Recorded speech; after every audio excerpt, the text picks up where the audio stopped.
Elise Hoson napaiyak nang isiwalat ang dahilan ng hiwalayan nila ni McCoy De Leon.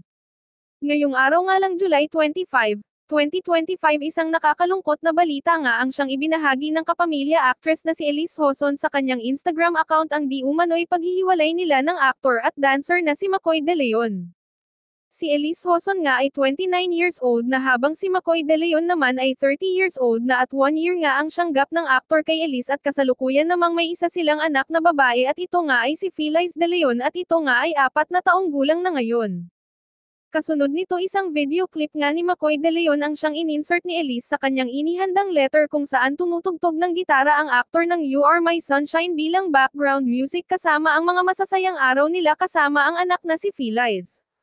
Ayon pa sa balita, matagal na nga daw talagang napapabalita ang di umano'y hindi pagkakasundo ni Elise at McCoy o mas kinikilala sa tambalang Maklis ngunit sa huli naman daw ay walang nagsasalita sa dalawa at pinapatilihang manahimik sa media upang makaiwas sa isyu.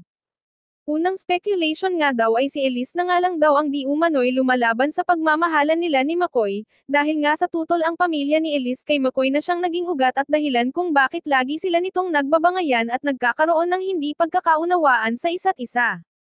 Sa kabila naman nito sa naging open letter naman ni Elise ay inamin nitong sinubukan nga daw niyang ipaglaban ang relasyon nila ni McCoy at ayusin ang kanilang hindi pinagkakasundoan pero hindi nagtagumpay kaya tinuldukan na nila ang mahigit 5 taon nilang pagsasama.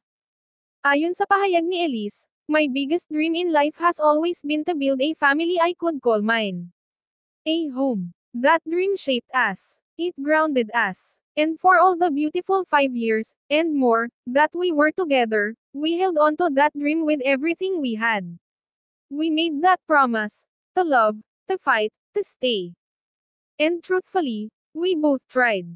We both held on for as long as we could. But now, we're learning to let go. Together, we're releasing that dream, so we can finally allow a new kind of peace, growth, and healing to enter. And letting go doesn't mean we failed. Because what we had was real. And it gave us the greatest gift, our Phyllis.